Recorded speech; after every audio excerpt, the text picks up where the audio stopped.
Once Cao Cao had unified northern China, he started making arrangements for a campaign against Liu Bei in Jing Province. As he feared the influence of the warlords from Liang Province, he summoned Ma Teng to Yi with most of his family and had them disband their troops. Several minor invasions were also launched throughout these preparations, helmed by Xie Hadun, but they were all repelled by Liu Bei's guarding army at Xinyi County. Liu Bei made his way to Fancheng, where it's claimed he became so impressed with Zhuge Liang's skills that he later went to visit him 3 times. Zhuge proposed to register the many refugees who had fled to Jing throughout the years, so they could collect taxes and draft them into the military. The strength of Liu Bei's forces increased after taking this advice, but the invading army soon reached Wancheng.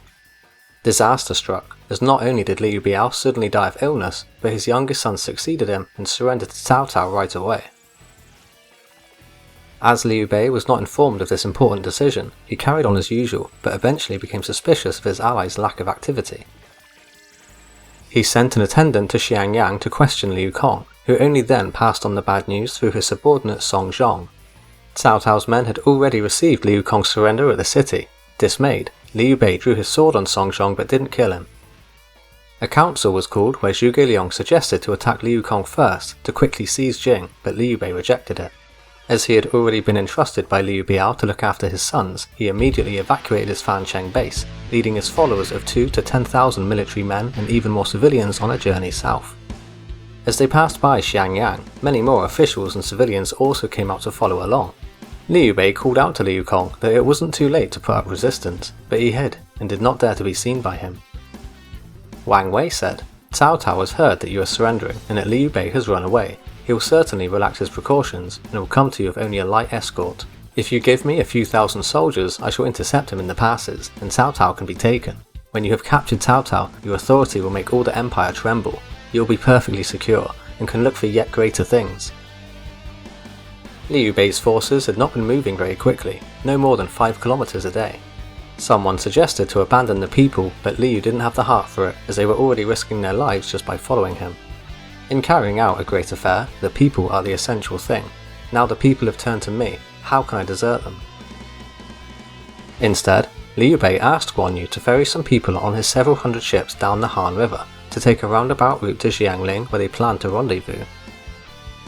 Around October in 208, Liu Cong set out from Xiangyang, bearing the credentials of office to Xinyi, where he officially received Cao Cao and handed over Jing Province's military, including the all-important naval fleet.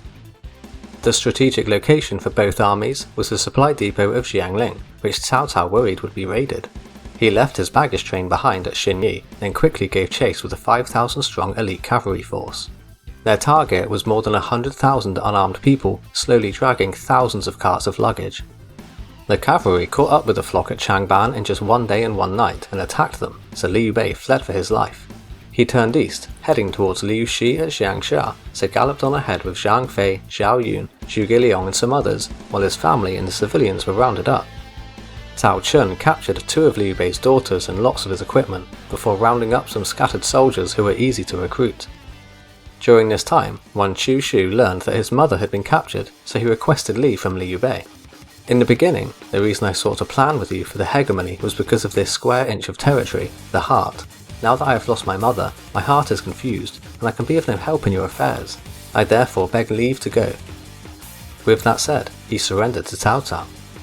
Then Lu Su arrived from Wu, on a mission to offer condolences for Liu Biao's death, but he soon found himself entangled and following along with the company. Zhao Yun also disappeared to the north. When a report came in that people suspected him of deserting, Liu Bei angrily threw a spear and said, "Zilong would never desert me just to escape." Zhang Fei, on the other hand, took 20 horsemen to get some form of a rearguard set up. He moved them to a nearby woodland and had them charge about making a racket, so it seemed as if there were more of them. He took point at a nearby bridge, glared at the enemy, and shook his lance in the air. "I am Zhang Yide. You can come forth and fight me to determine who dies." With Zhang Fei fiercely stood at the bridge with the woodland behind him, the enemy presumed there would be an ambush, so did not dare go near him. His horsemen quickly rode across the bridges and destroyed them, then continued on with their escape. Zhang Fei's last-minute effort had bought Liu Bei some time, as the enemy had to build pontoon bridges to continue their advance. Surely enough, Zhao Yun came back, but not alone, as he had rescued his lord's infant son Liu Shan, along with Liu Bei's concubine Lady Gan. They continued east until they crossed the Han River, where they met back up with Guan Yu's fleet. Liu Bei and dozens of his closest followers met Liu Qi and his 10,000 loyal men after they crossed the Han Ford.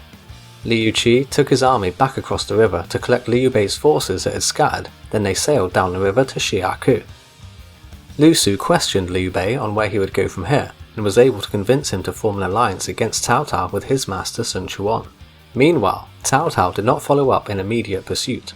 As the main objective of his drive south had been the base at Jiangling County, he pressed on to secure that base first.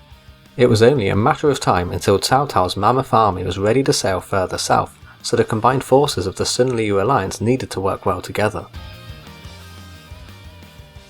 If you enjoyed this video, don't forget to hit that like and subscribe button, and I'll see you next time.